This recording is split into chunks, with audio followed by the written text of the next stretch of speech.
Hello guys welcome to my YouTube channel. फेरि पनि सम्पूर्णलाई मेरो च्यानलमा स्वागत गर्न चाहन्छु, साथै नमस्कार भन्न चाहन्छु। साथीहरू पक्कै पनि भिडियोको टाइटल हेरेर गेस गरिसक्नुभयो, थाहा पाइसक्नुभयो आज चाहिँ मैले के को विषयमा चाहिँ स्पेसल्ली भिडियो ल्याएको छु भनेर।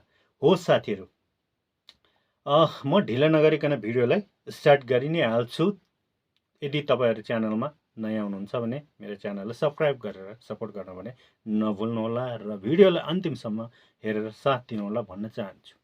साथीहरू, आजको भिडियो चाहिँ आसाम राइफल्स होइन, सुन्नुभएकै होला होइन, कतिपय हाम्रा नेपालमा अझै पनि आसाम राइफल्सका पुराना हाम्रा पिता पुर्खाहरू हुनुहुन्छ, उहाँहरूले पेन्सन थापिराख्नु भएको छ र उहाँका परिवारहरूले पनि थापिराख्नु भएको छ र इन्डियामा त हुनुहुन्छ नै होइन, हाम्रा नेपाली गोर्खाली दाजुभाइहरू पनि हुनुहुन्छ, आसाम राइफल्सबाट रिटायर भएर पेन्सन लिँदै हुनुहुन्छ भने आज चाहिँ यसै सिलसिलामा रहेर आसाम राइफल्स र हाम्रो इन्डियन आर्मीमा जो गोर्खा रेजिमेन्ट छ या गोर्खा राइफल्स छ, के फरक छ भन्ने विषयमा चाहिँ मैले तपाईँहरूलाई आज जानकारी दिन खोजेको छु साथीहरू।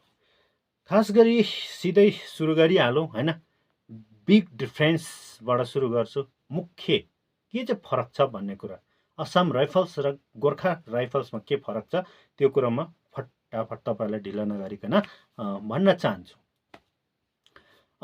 तपाईँको गोर्खा रेजिमेन्ट यानि कि गोर्खा राइफल्स चाहिँ कसको अन्डरमा आउँछ भन्दाखेरि चाहिँ इन्डियामा चाहिँ इन्डियन आर्मीमा चाहिँ मिनिस्ट्री अफ डिफेन्सको अन्डरमा इन्डियन आर्मीले काम गर्छ है।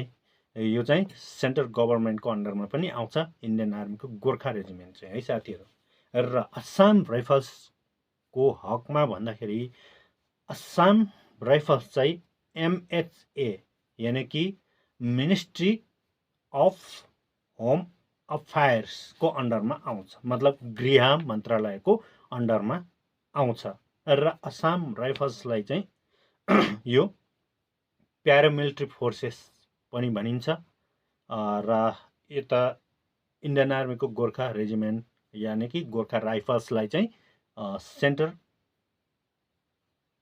आर्म फोर्सेस है, सेन्ट्रल आर्म फोर्सेस भन्ने गरिन्छ। यो अर्को कुरा, यो आसाम राइफल्सलाई चाहिँ सिएपिएफ पनि भनिन्छ साथीहरू, र सिएपिएफको अन्डरमा आउँछ है। सिएपिएफ भनेको सेन्ट्रल आर्म पुलिस फोर्स है, र त्यही हो इन्डियन आर्मी चाहिँ मिनिस्ट्री अफ डिफेन्सको अन्डरमा आउँछ होइन, मैले अघि भनिहालेँ सेन्ट्रल गभर्मेन्टको अन्डरमा। र अर्को इम्पोर्टेन्ट के छ भने होइन, भिन्नता होइन, डिफ्रेन्सेस, यो जब लोकेसन छ, जब लोकेसन आसाम राइफल्सको होइन नर्थ इस्ट इलाकामा, नर्थ इस्ट इलाकाको सबै डिस्ट्रिक्टहरूमा आसाम राइफल्स डिप्लोय हुन्छ। र इन्डियन आर्मीको सवालमा चाहिँ इन्डियन आर्मी चाहिँ अल इन्डिया सर्भ गर्ने मौका पाउँछ।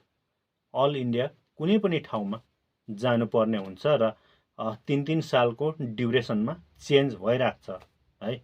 र आसाम राइफल्सको पनि 3-3 सालकै ड्युरेसनमा, तर नर्थ इस्ट इलाकै, इन्डियाको नर्थ इस्ट इलाकैमै चेन्ज हुन्छ।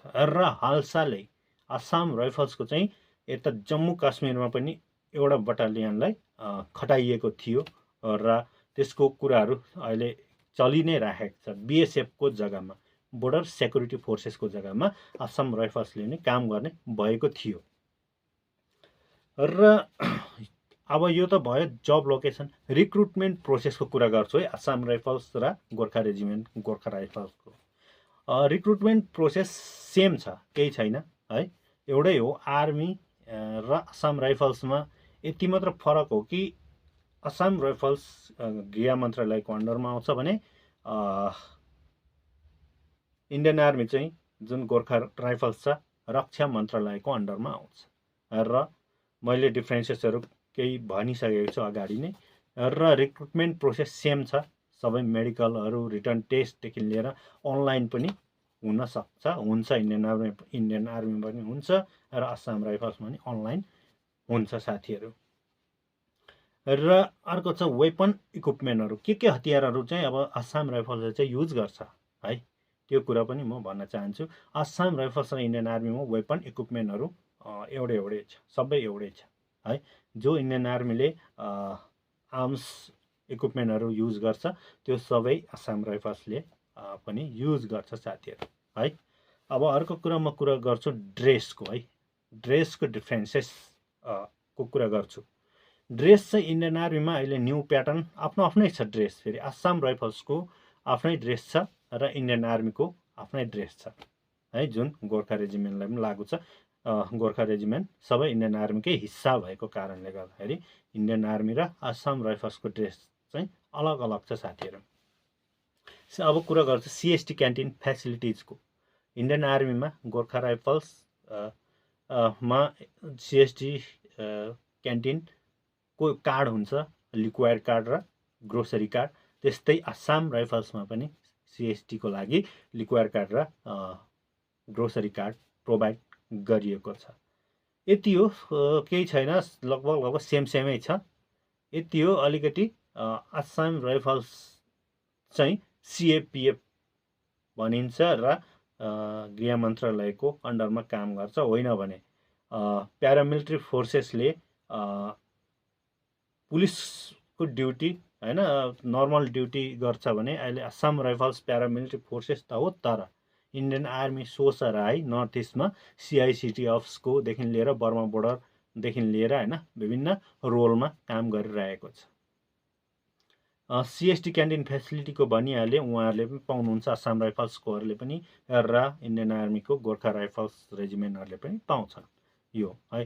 अर्को इम्पोर्टेन्ट डिफ्रेन्सेस तपाईँहरूलाई म के भन्न चाहन्छु भने आसाम राइफल्सलाई चाहिँ एमओडीले फिट छ है साथीहरू। इन्डियन आर्मीले के ड्युटी दिनुपर्ने, कहाँ काम गराउनु पर्ने, कुन ठाउँमा ड्युटी गराउनु पर्ने, त्यो चाहिँ सबै इन्डियन आर्मी यानि कि मिनिस्ट्री अफ डिफेन्सले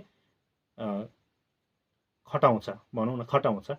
हुन त मिनिस्ट्री अफ होम अफेयर्सको अन्डरमा आउँछ, गृह मन्त्रालयको अन्डरमा, तर रक्षा मन्त्रालयलाई चाहिँ आसाम राइफल्सलाई चाहिँ कहाँ ड्युटी लाउने, के गराउने, कुन ठाउँमा कुन लोकेसनमा पठाउने, त्यो चाहिँ उहाँहरूले गर्नुहुन्छ, खटाउनुहुन्छ, अराउनुहुन्छ, खटाउनुहुन्छ है। यति चाहिँ डिफ्रेन्स छ। र अर्को कुरा के छ भने आसाम राइफल्समा प्यारामिलिट्री फोर्सेस त भनिन्छ, यदि प्यारामिलिट्री फोर्सेस हो भने होइन त्यहाँकै प्यारामिलिट्रीकै अफसर्सहरू हुनुपर्ने हो नि त, तर इन्डियन आर्मीबाट अफसरहरू आसाम राइफल्समा पोस्टिङ भएर कमान्ड गर्नु जान्छन् है। डिफ्रेन्सेस यहाँ पनि छ, अफसर्सहरू इन्डियन आर्मीबाट आउँछन् आसाम राइफल्सको लागि, यो पनि एउटा बिग डिफ्रेन्सेस छ। यसको बारेमा अहिले केस चलिरहेको छ सुप्रिम कोर्टमा कि आसाम राइफल्सलाई पनि डिफेन्स सेक्टरमै मर्ज गर्नुपर्ने भन्ने आसाम राइफल्सका भूतपूर्व सैनिकहरूको माग अब कहाँसम्म अब यो होइन कानुनले दिन्छ र न्याय दिन्छ, त्यो कुरा अब हेर्न बाँकी नै छ साथीहरू। अर्को छ म कुरा गर्छु हस्पिटालिटी, हस्पिटलको सुविधाको बारेमा। इन्डियन आर्मीमा हस्पिटल सिएच बिएच होइन एमएच र आरआर हस्पिटलहरू होइन कमान्ड हस्पिटलहरू छ, सबै फेसिलिटी हुन्छ। आफ्नो परिवारलाई, आफ्नो जो डिपेन्डेन्ट्सहरूलाई फ्रीमै ट्रिटमेन्ट गर्न सकिन्छ भने आसाम राइफल्सका जो पनि दाजुभाइहरू हुनुहुन्छ उहाँको पनि परिवारहरू आफ्नो डिपेन्डेन्टहरूलाई ट्रिटमेन्ट गर्न सक्नुहुन्छ है। यसमा कोही त्यति फरक छैन। र फ्यामिली फेसिलिटिजको कुरा गर्ने हो भने आसाम राइफल्सको जो हाम्रा दाजुभाइहरू पनि हुनुहुन्छ उहाँहरूले पनि फ्यामिली क्वार्टर है आफ्नो फ्यामिली राख्नका लागि क्वार्टर पाउनुहुन्छ र नानीहरूलाई पढाउनका लागि क्वार्टर एलटमेन्ट हुन्छ। र त्यसै गरी इन्डियन आर्मीमा पनि आफ्ना जो नानीहरू र आफ्ना फ्यामिलीहरूलाई राख्न पढाउनका लागि क्वार्टर एलटमेन्ट हुन्छ साथीहरू। अनि एलाउन्सेसको बारेमा त म कुरा गर्दिनँ होइन, एलाउन्सेसहरू सबै जग्गाको लिहाजले इन्डियन आर्मीले पनि पाउँछ, आसाम राइफल्सले पनि पाउँछ साथीहरू।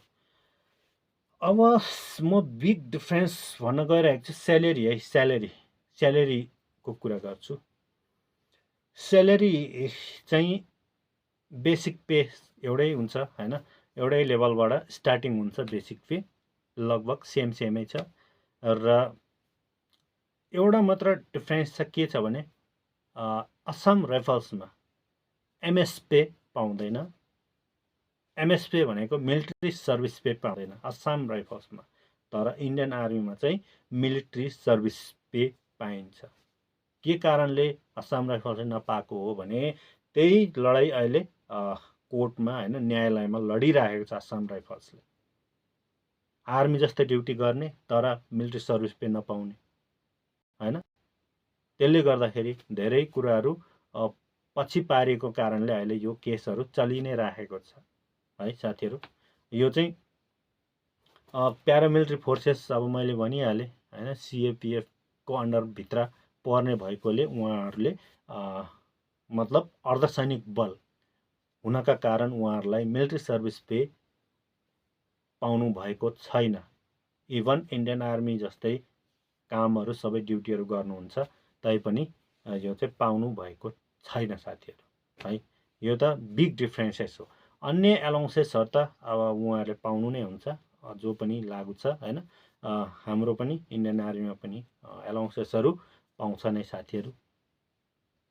र अहिले जुन अघि भनिहालेँ मैले, जो केस चलिरहेको छ, मिनिस्ट्री अफ डिफेन्सको अन्डरमा हामी पनि काम गर्नु पाउनुपर्छ।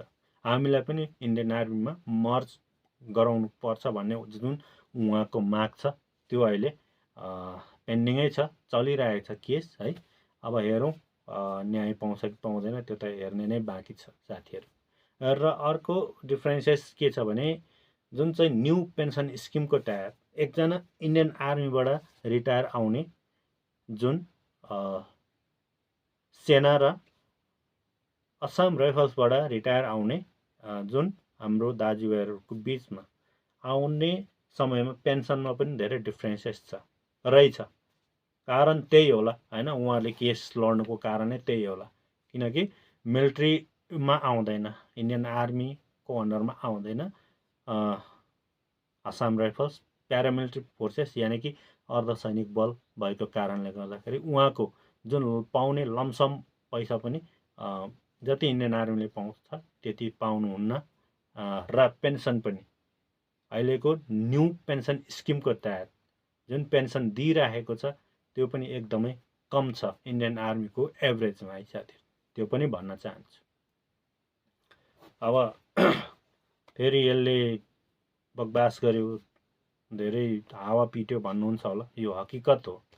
असम राइफल्सका होइन भने जो पनि दाजुभाइहरू हुनुहुन्छ उहाँहरूलाई सोध्न सक्नुहुन्छ तपाईँहरूले है, मैले झुट बोलेको हो है साथीहरू। यो त डिफ्रेन्सेस थियो होइन, असम राइफल्स र अहिले इन्डियन आर्मी गोर्खा राइफल्सको बारेमा चाहिँ विशेष मैले यो डिफ्रेन्सेसहरू भनेको हो होइन। र अझै पनि होइन असम राइफल्सको बारेमा केही भिडियोहरू हेर्न चाहनुहुन्छ, जान्न चाहनुहुन्छ भने कमेन्ट बक्समा गएर तपाईँले कमेन्ट गर्नुहोला है साथीहरू। र अर्को कुरा छ, लास्ट पोइन्ट मैले झनै छुटाएँ, एज लिमिटको कुरा गर्छु। असम राइफल्समा एज लिमिट एकदमै लामो छ, 57 वर्ष 57 इयर्ससम्म तपाईँको उमेर पुगिन्जेलसम्म तपाईँले सर्भिस गर्न पाउनुहुन्छ है, सर्भिस गर्न पाउनुहुन्छ। तर इन्डियन आर्मीमा चाहिँ उमेरको हद दिइएको छैन सर्भिसको हिसाबले, यानि कि हवलदारको 24 साल हो भने 24 सालमा पेन्सन जाने, जति वर्षै पुगोस्। अब नायब सुब्दार हो भने 26, सुब्दार हो भने 28 र सुब्दार मेजर हो भने 32 सालमा पेन्सन जाने जुन नियम कानुन इन्डियन आर्मीमा छ है। चाहे उमेर 40 वर्ष होस्, चाहे 42 वर्ष होस्, चाहे 38 वर्ष होस् है, त्यस्तो सिस्टम छ। तर असम राइफल्समा चाहिँ 57 वर्षसम्म सर्भिस गर्न पाइन्छ। फेरि भोलेन्टियरी है, भोलेन्टरी रूपमा रिटायरमेन्ट यानि कि प्रिमेच्योर रिटायरमेन्ट चाहिँ जान सकिन्छ। यो चाहिँ इन्डियन आर्मीमा पनि सकिन्छ र असम राइफल्समा पनि सकिन्छ। यदि असम राइफल्समा चाहिँ लामो सर्भिस गर्ने हो भने उहाँहरूलाई चाहिँ फाइदा छ फेरि है, पे एन्ड एलाउन्सेसको बेनिफिटको पेन्सनको धेरै नै फाइदा छ। तर प्रिमेच्योरमा हैन। 20 वर्षमा सब पेन्सन हवलदारमा 20 वर्ष गरेर पेन्सन निक्लिँदाखेरि चाहिँ पेन्सन कति नहुने रहेछ र लमसम पैसा पाउने पैसा पनि कति पनि नहुने रहेछ साथीहरू है। यो त मोटामोटी डिफ्रेन्सेस हो है। साथीहरू भिडियो कस्तो लाग्यो, जस्तो लाग्यो त्यस्तै कमेन्ट गर्न नभुल्नु होला र फेरि पनि यस्तै यस्तै भिडियो हेर्नका लागि तपाईँले मेरो च्यानललाई सब्सक्राइब गरेर सपोर्ट गर्न नभुल्नु होला भन्दै अर्को भिडियोमा भेट्ने बाचाका साथ अहिले भने बिदा हुन चाहन्छु। हस्त। जय गोर्खा, जय नेपाल।